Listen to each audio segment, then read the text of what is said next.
welcome to the new set. As you can see, we have a beautiful background created by us, but mostly Adrian.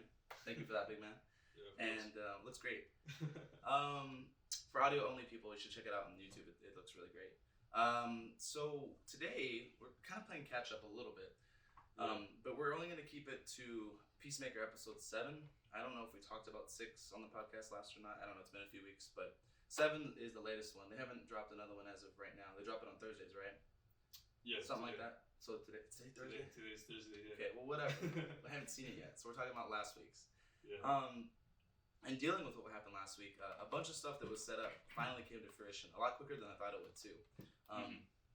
The team kind of hit their stride a bit, as much as they could, cooperating before everything went to shit.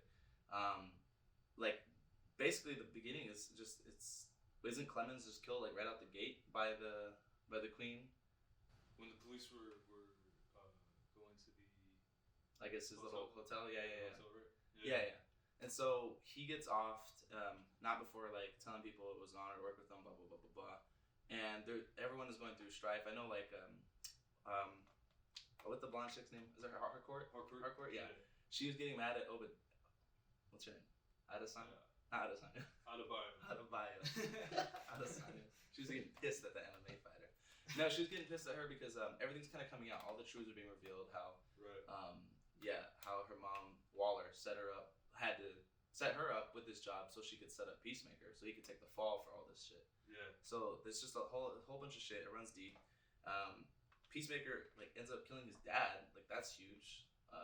Yeah, that was crazy. And didn't this episode? So is that what happened at the beginning of this episode? They opened with that tragic backstory about how his brother. Right. Yeah. They showed the full scene, where he ended up being in a fight with him, right?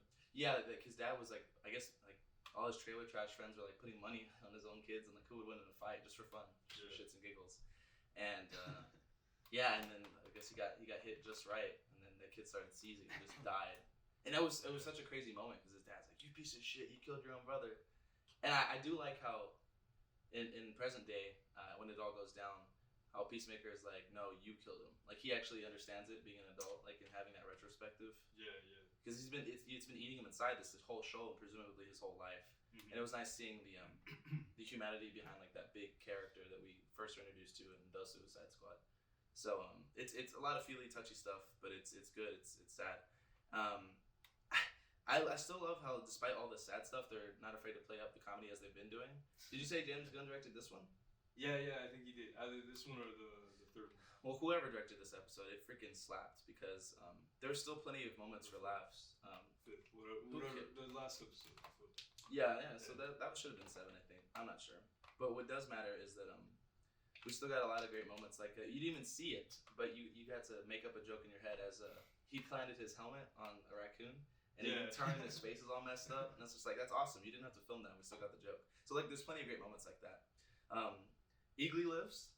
He gets messed up by the White Dragon, but he still lives. That's nice. And then finally, Adebayo actually sees Eagly hug Peacemaker, and in the veterinarian clinic. It was a message for her. For her, yeah, and she did take it as such, because she's been conflicted this whole time whether or not she's made for this, and she even gets a pep talk from Harcourt at one point, no, you're good, we need you, da da da da. Yeah. So there's a lot of that. There's a lot of the team trying to stay together because everything's falling to shit fast. I mean, their leader is gone, and they literally end up electing Harcourt as the new leader. Four Eyes is still great. I love him. What's his name? Vigilante.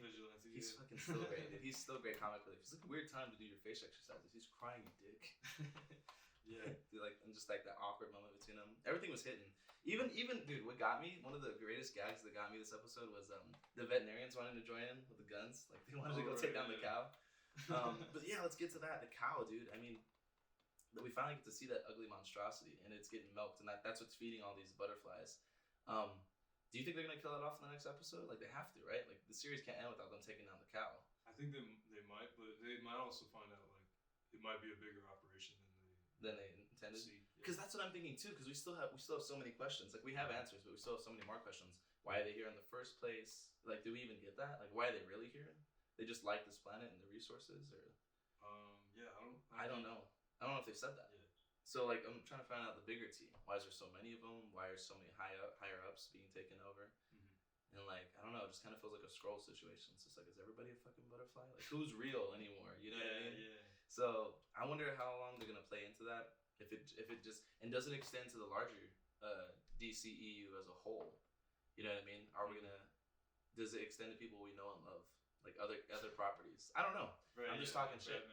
You never know. I mean, it's interesting because they are doing the Flashpoint movie, and that might change up their timeline. So yeah, anything is possible. Anything is possible because it's so weird how fluid the DCEU is, like in terms of continuity and timeline and what's canon and what's not. Yeah. Because it's like at the same time they have a few different universes. Like I mean, take Joaquin Phoenix's Joker. Like that's supposed to be its own little universe, right? From what I've heard. Right. So it's just like, what is the canon anymore? I don't know. We're gonna find out together, Big A. Yeah. But overall, it's a pretty solid episode. It did what it had to do. There were some great moments, and it's just consistently been good. I haven't had too many issues with the show as a whole. You know what I mean? Yeah, it's been outstanding. Yeah, like it's pretty great. So I'm pretty impressed with that. Yeah, but that's pretty much all I have to say about that episode of Peacemaker. Shall we keep it moving? Sure thing. Yeah. Let's do it. So the last 3 episodes of Book of Boba Fett, respectively, the whole point of episode 4 was we got a lot of the backstory because like the whole first half of the season was just backstory, like setting everything up with Boba Fett and his relationships, which is a huge part and it plays into the finale a lot. So he meets oh boy, I'm not good with names. Is it Fennec Shand? That's her name, the assassin who was on the bridge of death. Okay, so she was on the brink of death. He found her when he was like wandering the sands, I guess, after the sand people, sandwalkers. I don't know, man. I forgot. We'll come back to them. We'll come back to them. I know they come up again. Anyway, so yeah, these people get killed. And so he finds her, and he notices her worth. He knows who she is. So he takes her to that mod shop, which I had to say, I was like, bruh, because there were so many questions. I was like, why isn't this mod guy, why doesn't he have his hair back, man? He's operating on people. I'm like, this is horrible operations. Like, come on, man. You're supposed to be a surgeon. That was such a funny nitpick. No, but now she has machinery. So I was like, she's a cyborg now. Or you can call her that, right? She's got like robot metallic parts keeping her alive, presumably. Like there's a hole in her chest or her stomach. Now there's not. So I was like, okay, cool. And then so he recruits her for one little job. You know, they have their uneasy alliance, I guess, at first, but she feels she owes him a debt for keeping him alive. Then he asked to go get his ship, was it? Yeah, he wanted to get his ship with her. And they scope it all out. We see some tech. And then they finally get into the kitchen. And I was like, is this a General Grievous reference? Like, because when the droid finally sees Boba and he like attacks him, he gets the 4 knives and he starts spinning him. Yeah. And I was like, I see you, Star Wars. I see you, Jon Favreau. I see you. So I thought it was funny. All the little droid interactions were funny. I watched it with subtitles on. This is such a weird observation. But I watched it with subtitles on, and the two droid chefs are talking to each other. There's a sous chef droid, and then there's a normal like chef droid. I'm like, there's a hierarchy of chef droids. Like it's such a nothing observation, but I thought that was hilarious to point out. He ends up getting a ship.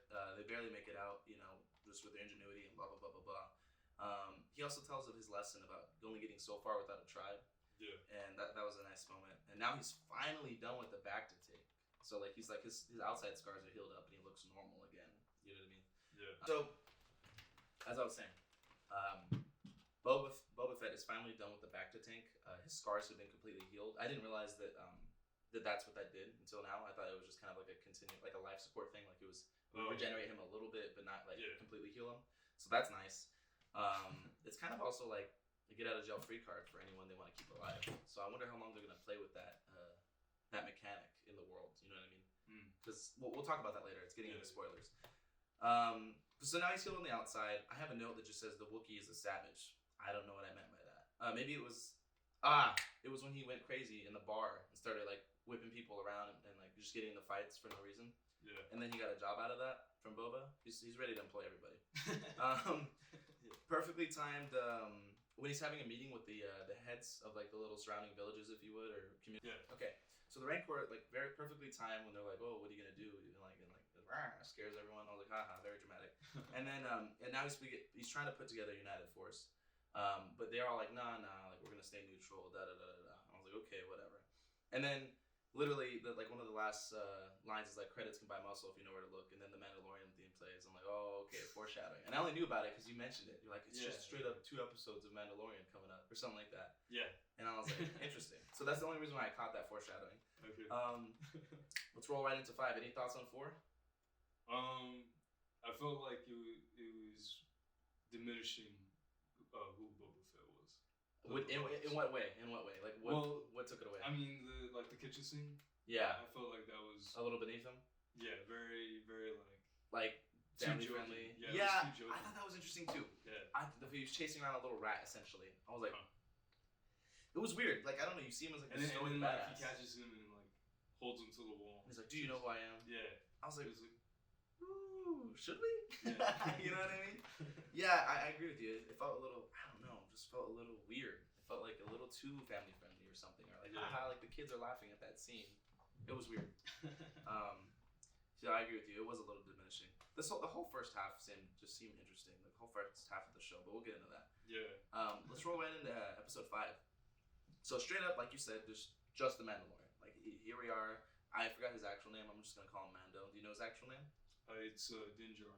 Din Djarin, great. He kept the Darksaber. Nice. Yeah, that was cool. There was a cool one shot at the beginning when he's like, doing his little thing and like, here I did a bounty for you, blah blah blah blah blah. Yeah. And then we're like, where's Grogu? That's the question on everyone's mind. And then, and he's weak. We notice. I'm like, okay, is it from the job or is it even before? Okay, he's walking around, he's a little hurt, whatever. I'm like, oh, he's working with other Mandos. It was the 2 from the previous, I think season 2. We got introduced to them. At least, at the very least, like the high-ranking one, the female one. I don't know her name. Yeah. It was like cool. They're just hanging out on this little ship, doing their thing, chilling, killing like a villain. The armorer. The armorer, yes, yeah. The armorer. Okay, she knows a lot about a lot, and we'll get into that. Tar Vizsla, I think was the name. They speak of Tar Vizsla. Yeah, and he was the basically. No, he was like basically the sage of the Sixth Paths. He was yeah. he was really like they said he was Mandalorian as well as Jedi, and that's how he was able to forge the Darksaber 1,000 years ago with like more pure, like of a higher quality Beskar than Mando's ever seen. Tar Vizsla? No, not Tar Vizsla. Darjan? Din Djarin. Din Djarin. I gotta get these names down, bro. Also, bye-bye Beskar Spear, because it was a threat to the Mandalorians as a creed or whatever, because like it's supposed to be only armor. Yeah. I thought that was cool. That was interesting. A cool tidbit.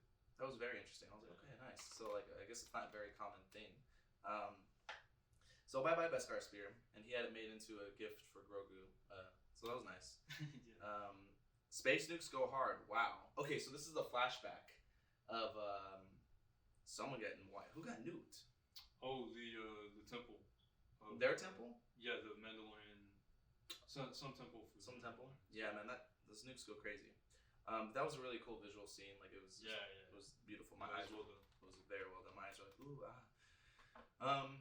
And then so he actually had to admit, what a Boy Scout. He had to admit that he took his helmet off. He didn't give any of the context, but he admitted it to the armorer and the other person. Yeah. So after the fight, right? After the fight, yeah, which was crazy. Like it was so hard to wield. He even had a little training arc. It was so hard to wield that Darksaber. Yeah. Even in the opening scene, he had trouble. Yeah, swinging it around. Yeah. Yeah, that's how he got injured. That makes sense. Because he like grazed himself with it. Yeah. That's what happened. Okay, cool. Yeah. So he's still struggling with that. Ooh, I have some thoughts. We're gonna talk about that later.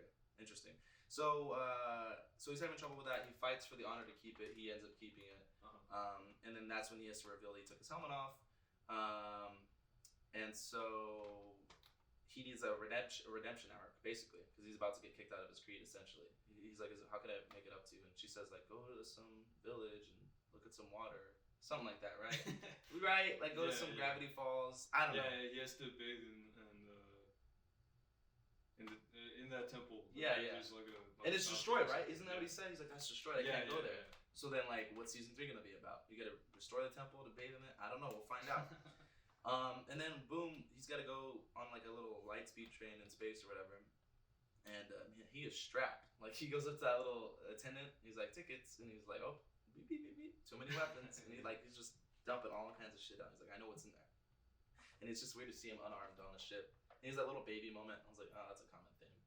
like looking at some baby on a train, like cowboy, and but they pay it off later. He gets to this woman, I forgot her name again. Sorry, but from season 2. No. The ship lady. She makes a bunch of ships and whatnot. She fixes them up. I should really have IMDb pulled up for this next one. Oh well. Anyway, he gets up to her. She's hilarious. She's just as funny from the previous season. And everyone in my family was like, that ship's from the prequels. Young Anakin piloted that one. So did you recognize that off the jump? The ship that she's trying to sell him on? No, I didn't. Because I'm not too familiar with the prequels. Okay. That's right. Well, my family is. And they were up and down, like jumping up and down, like the Anakin ship. And I was like, oh, cool. What a cool Easter egg. And I like how she pulled the droid compartment, presumably for Grogu, and I was right. Later episode, spoiler. And I had a feeling he would get shit for flying that close to the commercial ship after they finally fix it up. I mean, that whole scene's hilarious before he even flies out for the test drive. Like, she's hard selling him on it. She's like, it's not ready now, but you can help me fix it. And he's like, I need a ship, so I'll do it. Yeah. And then they do it up nice, and those little, what are they? The Wakas or the Jawas? The Jawas. Yeah. So the Jawas are really crafty people. They're just like thrifty. And the sand people. That's the Tuskens. Tusken Raiders. Tusken. Yeah. Okay, gotcha. See, I knew we'd come back to that. So they're resourceful, and that ship is like mean. It looks like a muscle car for a spaceship. And yeah, he takes it out for a joyride, and he's flying way too close to that ship. I'm like, ain't no way he can have this much fun. Someone's gonna stop him. And sure enough, Kim's Convenience comes to stop him. I'm kidding. That's so rude. No, but it was cool. It was cool seeing him. So a couple of dude, what are they called? They were just fighter pilots. Like they're like the cops. They're the resistance. They are, right? Resistance fighter pilots. Yeah. So they're like giving him crap. Want to see his license and registration, and then he just yeets into light speed into warp drive without even powering up or going through one of those stations. I was like, tight.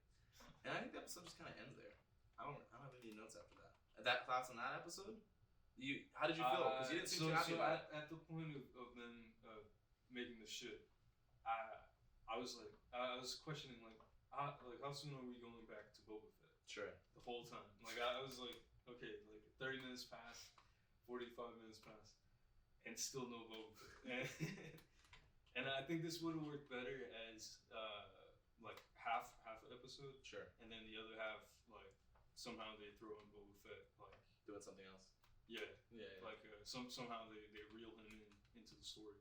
So they could have moved it a lot quicker. But, Sure.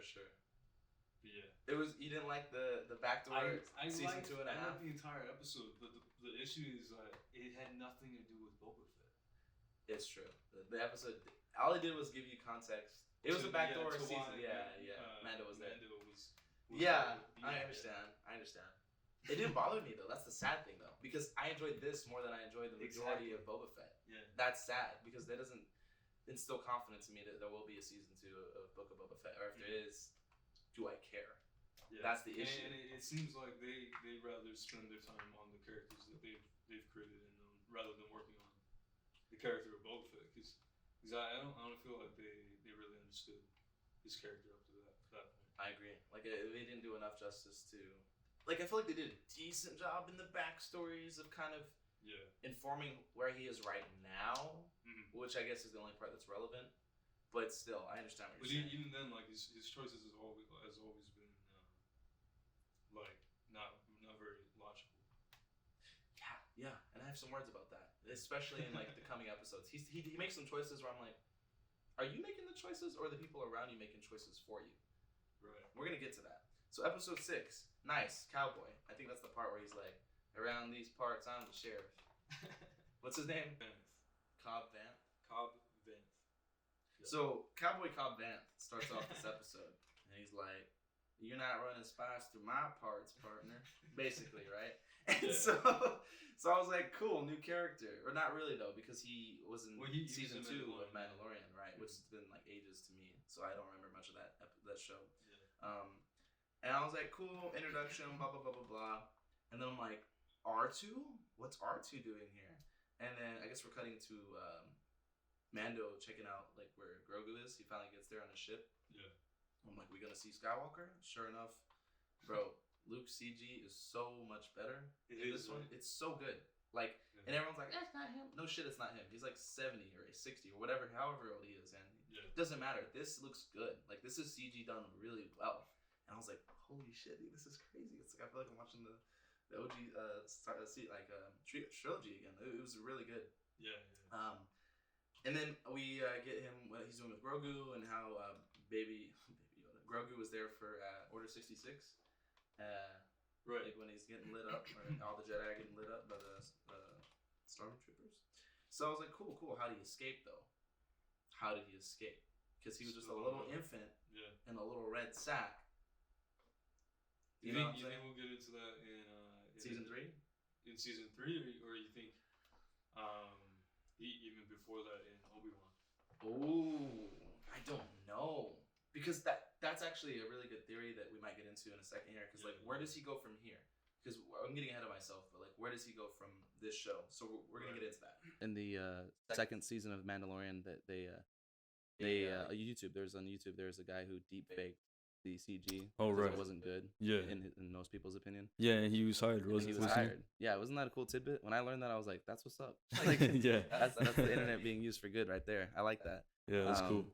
But anyway, we stopped at how Baby Yoda escaped. I was like maybe and I was circling back to how they might come around to the specifics of that in season 3 of The Mandalorian, since it seems like Grogu isn't going anywhere anytime soon, and it seems like the story's really tied in with Mando. Like it's not gonna be broken anytime soon. Yeah. Because other people had this issue, and I agreed. It seemed very soon. Like it was long to us because we hadn't seen the show in a while, but it didn't seem like they went that long without each other. Right. Yeah. Like maybe a couple months at best. You know what I mean? Mm-hmm. And yeah, we didn't really get much of a them without each other. Yeah.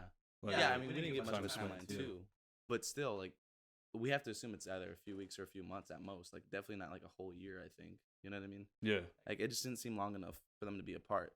But yeah, there was a fan service full episode, and training remotes, all the callbacks to the old stuff. Great. And then so I was like, I read a note. I was like, the custody battle wages on. But I was like, I still circle back to that previous episode in which like, why can't Grogu be both?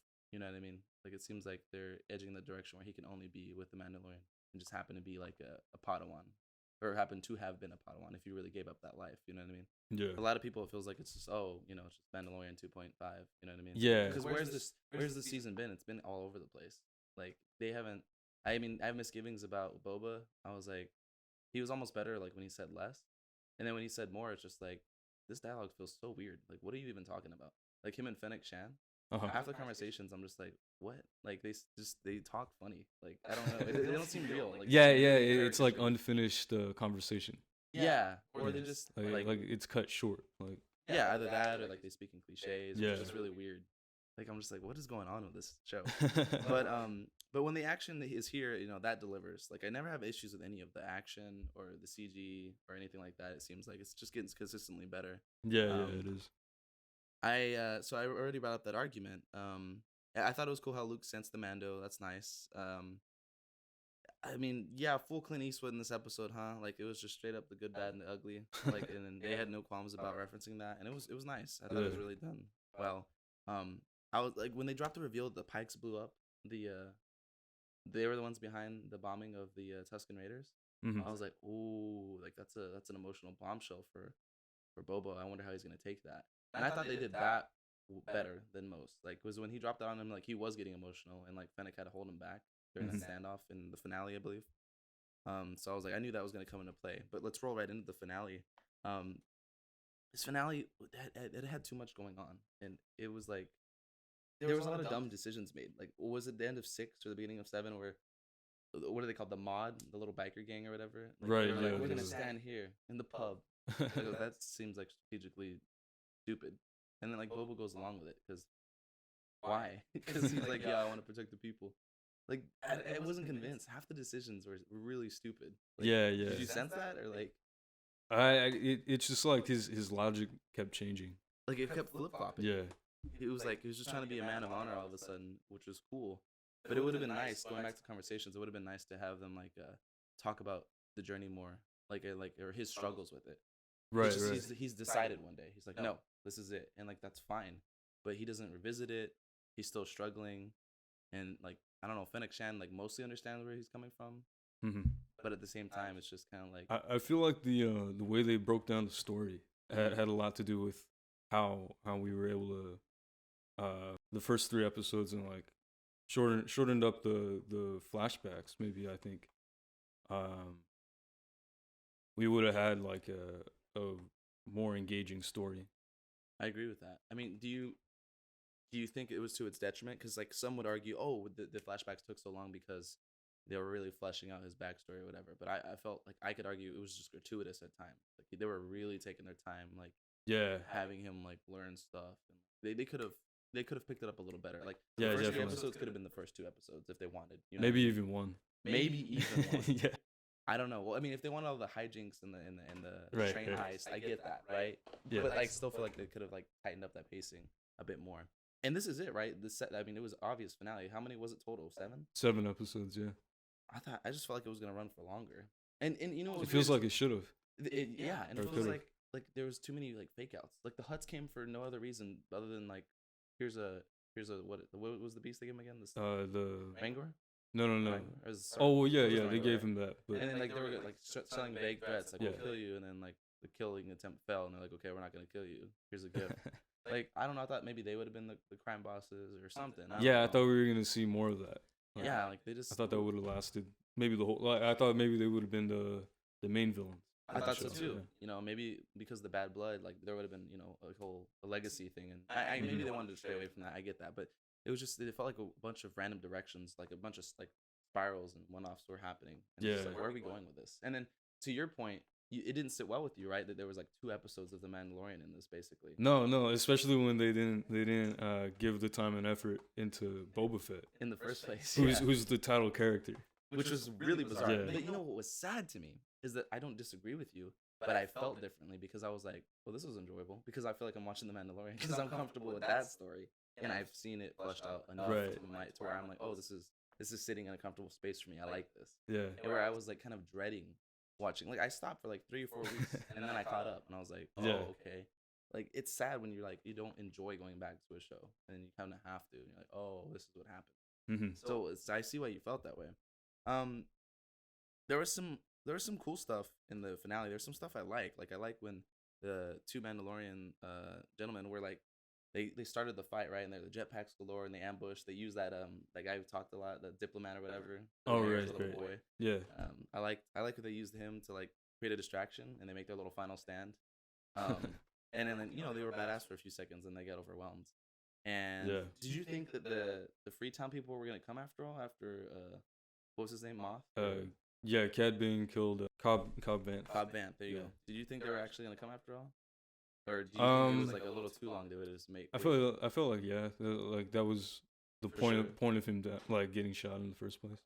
Oh, okay. I thought if anything that would have turned them off, but it was good that it motivated the people to do something.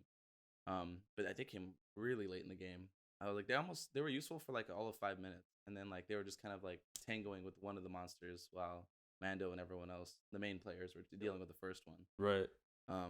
I totally called. They paid off the Rangor coming to help out, and then but again back to the stupid logic. Why would they make the last stand there if they're trying to protect the people in the town? And that monster straight up wrecks half the building. Yeah, exactly. They should have taken the fight outside of the town. Yeah. If they wanted to like Protect the town or the people in it. Yeah, it just didn't make sense. And I don't know the mod. I think is what they call the mod. The little gang or whatever. Yeah, I think so. They were just so dumb because it was like only 2 of them spoke and like we barely got any screen time with them. A lot of people were just like, okay, they're here and they're doing their thing and don't worry about it. Yeah. So I was just like, it's kind of a mess. Like in many places, there was really dumb moments too. Like where Fennec Shan comes to save them, and like they have that whole moment where like the British female mod member was like wait, thank you. Fennec Shan was like that's what's up, and then like dipped, and I was like, why do we have to stand on ceremony? You saved them, let's move on. Like there's Right. people to save. These grandstanding moments. I was like, this is so dumb. That spin? Did you like that spin? No, I didn't. That was no. really dumb. It was so, unnecessary. It was so unnecessary. That's all they did. It was look good. Yeah. Like it was so dumb. I did like the interaction between the country, the Freetown people and like the uppity city people. But like aside from their looks, like they're not supposed to be too different. Like I mean, I don't know, the city people, they're supposed to be having it rough too, right? Like I know they're from the city, but they were supposed to be poor and like the city was going like they Right. treated them like they were proper like I don't know Ivy League college kids and like they were supposed to be scrapping by in the city too. You know what I mean? They're not from the country, but it was so weird that they were trying to show like a weird rivalry and like class difference when like they're pretty much the same people. Like Yeah. they're pretty much all going through it that in different locations. I thought it was weird. It just didn't track for me. All right. Scorpion, like those little Scorpnet droids. I thought they were pretty overpowered, especially those shields. But it's nice they finally got through that. Okay. Would you say it was the right balance of the Darksaber wielding? Because he kind of couldn't control it, but he was kind of putting in work with it, kind of. Yeah. Did it track enough for you? Should he have had a worse time? I guess so, but I mean, it was really about the power of it, right? Yeah. That really was able to get him to penetrate the. It was only able to shield. penetrate it because the robots diverted more energy to the front. Right. Meaning there was a weak spot in the back. That was the only way he got through with it with an energy weapon. But even so, like he was able to use it to destroy one of the bots. Finally, after he was able to get in, but it just seemed like sloppy, and I wonder, and it tracks for his character where he's at. I wonder if Grogu's gonna end up helping him with the Force. You know what I mean, or at least wielding that, or getting in tune with something like that. Right. Yeah. That's what I'm wondering about season 3. So see, I care about more of that than whatever the hell is happening with Boba. I don't give a crap. Like I really don't. They have not inspired confidence into me into caring about where his character goes next. Yeah, it's terrible. It's awful. I don't care about him. But the Mando, Darjin, right? Or Din Djarin. Din Djarin. I'll get it one of these days. I'm just gonna call him Mando for now. I care about what him and Grogu are going through because to me they're operating in shades of gray. He's not. He wants to be a complete and like true, pure Mandalorian, but he's not. His actions are saying otherwise, and he's trying to amend for that, right? Yeah. And well, he's trying to find like what is the way, like the true way. The true way, exactly. Yeah. So I guess enlightenment is what he's searching for at this point. Yeah. Right? Yeah. And Grogu's just chilling. Like he's vibing. But he doesn't want to be a Jedi. Or at least he chose Mando over the Jedi, the way. So I'm interested to see how they walk those paths together. And then are they gonna like forge a new way? Is there gonna be like a hybrid sort of thing where like one learns from the other and vice versa, you know what I mean? Yeah. And so that interests me, those shades of gray. But everything else is just like, I want to be ruler of these people. The city? The Raiders, I understand, right? The Tusken Raiders, you had to bond with them, whatever. The city, who cares about this city? Why do you care about this city? What's the history? Do you know the history? I don't know at all. I mean, besides the Tuscans, it doesn't seem like he had anything. Right. To he do just with wants it. to be like a mob boss. I don't know. Yeah. I think he just wants a good place to retire, and he's like, ruling people is Right. fine. I might as well go back. Might as well go back. Yeah. Cad Bane. I knew that. Yeah. Cad Bane. Yeah, he was upset that he got off at the end. Like, Yeah, he was me very too. upset with it.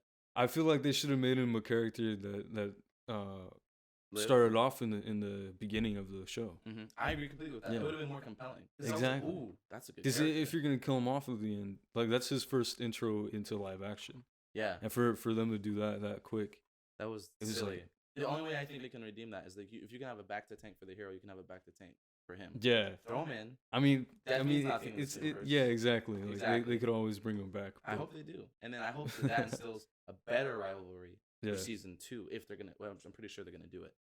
I think need so. something Yeah. More compelling. Yeah, it Make definitely him got the big bad. views. Yeah, I'm sure it did. Yeah. Yeah, it's Disney Plus, but and it's Star Wars more importantly. So, but Yeah. I was just, it rubbed me the wrong way. This whole like there was good things. There was nice little nuggets here and there, but the whole entire show as a whole, the package did not rub me the right way. All is well. Everyone's chilling. When he said, it was a little fake out for me with the back to tank because I thought Chris Santon was gonna go in there. Black Chris Santon. Black Santon. I thought he's like I owe you a splashy bath in the back to tank. Right, So I right. thought when he said it was being used at the end, he was there, and then he showed up like celebrating with people, and I was like, "Who's in the tank?" And I was like, "Oh, okay, that makes sense. All right, cool." Yeah. And then I guess the mod guy's there too, to give him like little robot bits, Mhm. keep him alive and whatnot. So I was like, okay. So what was the point? What did we accomplish this season? An uneasy leadership and defending of Mos Espa. That's about it. Seems like it. Yeah. I guess. I don't know. I just needed a little more from the show, but yeah, whatever. I just like give me some nice modern CG and some cool little fan service here and there, and I'll say it's alright. Yeah. What's your final thoughts on it? I don't know. It was just a mixed bag, It really was. and it was somewhat enjoyable, but it wasn't redeemed at the end. I don't think. Probably Not not. enough. Not nearly enough. No. Nah. It is what it is. We'll take a small break, and then when we get back, we'll talk some Peacemaker finale. let's see if that resolution is any better. Peacemaker finale began. Yeah. We've done it. We've sat through all 8 episodes. Yeah. And honestly, been pretty solid. We're finally here. We're at the big ending climactic piece. They found the cow. They know where it is. They just gotta do something about it. So it opens with Peacemaker trying to get apologized to by Leota. No. Leota is trying to apologize to him. That's what I meant to say. Yeah, and then it's just a whole bunch of jokes. Yeah. It's a whole like 3 minutes of that, and then another 3 minutes of it, and then we finally get to them, I guess, arriving at the location or whatever. I was like, all right, cool. Never a dull moment with this gang. But yeah, so everyone's trying to like figure out a plan. We get some funny bits with Eagly like trying to show off his intelligence, and like they totally just did not pay it off, and that was hilarious. Yeah, that was funny. That. We start to see Peacemaker dealing with his lack of resolution with his father. He starts hallucinating him or whatever, or seeing ghosts.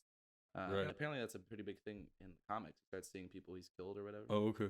And so I guess it's just gonna haunt him forever. So that's I'm glad the actor's gonna stick around to play his dad. Yeah, because he was great. He was fantastic at the role. So I'm glad he's gonna be kind of tortured like that from here on out. Yeah. And what I did like about this episode is, despite all the shit they went through, they're still like tighter than ever. Like they're kind of almost becoming family at this point, because I know they have to do their own things and like they probably go their separate ways. In the end, it looks like they're doing that. Mm-hmm. But like they're all like changed by these experiences, and especially Peacemaker, because he's kind of like getting his closure as much as he can throughout all this. I mean, that's kind of like the whole show is trying to like deal with his brother's death. I mean, his whole life's been like that, but he's kind of finding family in these people, and there was a lot of soft moments too, like especially with the whole Economos dyed beard part. How did that? Oh yeah, that was. I thought that was a really like touching moment. It was it was really human. And yeah. I was like, and I saw that was it done right. Like I was like, oh, that's a nice moment. That it's not overly sappy, but like it was just the right amount of like sad. Yeah. So that was good, and then they kind of brushed past it. They didn't sit on it, which I liked. I mean, he kind of referred. He had like a pretty long monologue, but after to the gang, he's like, yeah. So what? I admit it. Yeah. But everyone just kind of like sucks it up. It's like, we gotta go do this mission. And the planning of the helmet was tight. I like how he had to impersonate a guard to get it down there, and he was like, "Fuck, not another kaiju." Yeah. I love how I didn't realize. I know earlier we had mentioned it, but it's still funny thinking like these are the same people in the Suicide Squad. I like that continuity. Like they were like at the desk, they were desk people, chair people, and now like they're out in the field like doing the thing. Yeah, because they got demoted. Yeah. That's awesome. I love that.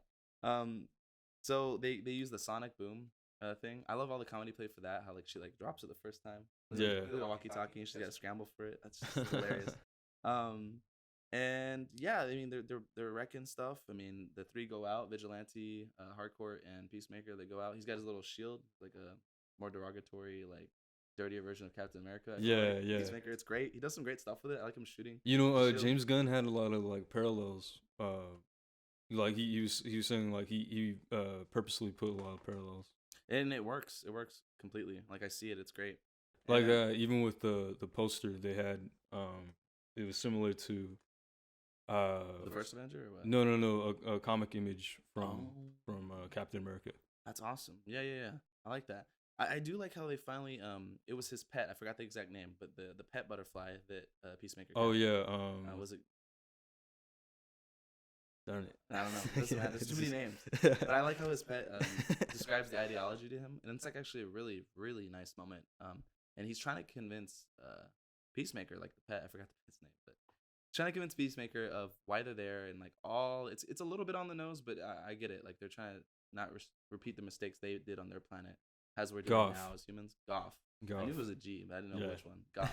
So Goff is trying to explain like all the sins of their past on their planet, and that's why they had to come to this planet to find refuge and stuff. Right.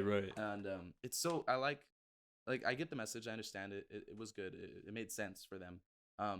But I liked more importantly how that plays them into more shades of gray. I know I'm saying it a lot this podcast, but it's true. I like how they're not just pure evil. I know their methods aren't great, hijacking another organism and being their like puppeteers. But I get that they're just trying to survive. Like anyone can relate to survival. So I like that. And it was a shame that Peacemaker it's not a shame they didn't see it, but I like how he chose to kill them, but not for the reasons you would think initially. Like he's been drumming up all this stuff in the past about how he does whatever he needs to do for peace, but he just didn't want his friends to get hurt. Like that was the best takeaway from all that. And I was like, oh, nice little character moment. Mush. Yeah, Very yeah, good that was stuff good. right there. I mean, yeah, everything was pretty solid. How did you feel about the big Justice League cameo? It was a little. It was awkward because they didn't have like Everyone, Henry Cavill and they didn't have Gal Gadot. Gadot. Yeah. So, but aside from that, I think it was like it was kind of funny still. Like it still played well. Yeah, I think. It was literally as Peacemaker described. It was like you're late. It felt like Yeah. a little too late. Like, but it was whatever. it was cool that they were able to do that. But yeah, I think the funniest part was just the interactions, and I want to see the deleted scenes between the Flash and Aquaman, because apparently they're like James Gunn has like 30 minutes of them. Oh, okay, yeah, like riffing. Yeah, okay. Stuff. I want to see all that. Yeah. But yeah, it delivered as a finale, and it was a good ending, and also kind of a new beginning. Like they showed that little hopeful thing at the end, but also kind of like it left you uneasy because his dad's just there chilling with him, having a beer weekly. Like he's not going anywhere anytime soon, and that's interesting. The thing that bothered me a little more than it should have was there was a lot of forced changes in the arcs. Like Leota the most flipped around a lot, like really flip-flopped around. Like, is she made for this shit or is she not? And then the whole BFF thing with Peacemaker, that was a little forced too. Like him saying she was his BFF. I was like, you guys had one conversation that was deep, and then she blackmailed you. I was like, I mean, maybe that speaks to how tortured and demented Peacemaker is inside.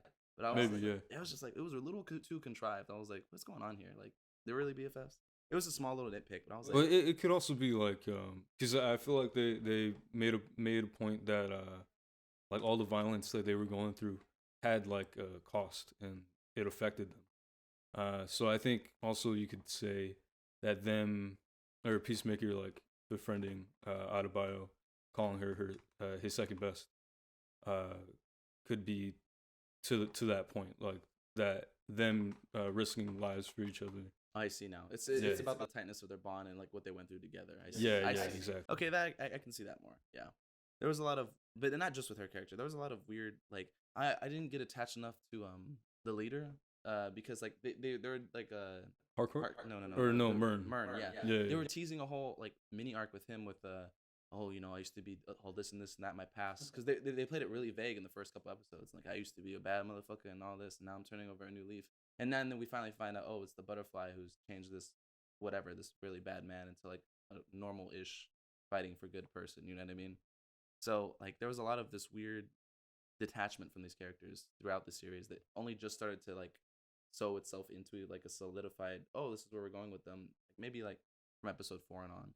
So that was the only rockiest part to me, was some of the characters, like motivations and how like they interacted with each other. There was a lot of fighting like a family, and that's what I'm saying. Towards the end, they become really tight knit, and that was cool. But yeah, I mean, it was very solid. Did you have anything else to add to this whole show? Things you liked, things you didn't? No, yeah, I think it felt like very concise, and like it felt like it was all well crafted overall. Like the whole storytelling was. Yeah, like the opposite of. But no. Yeah.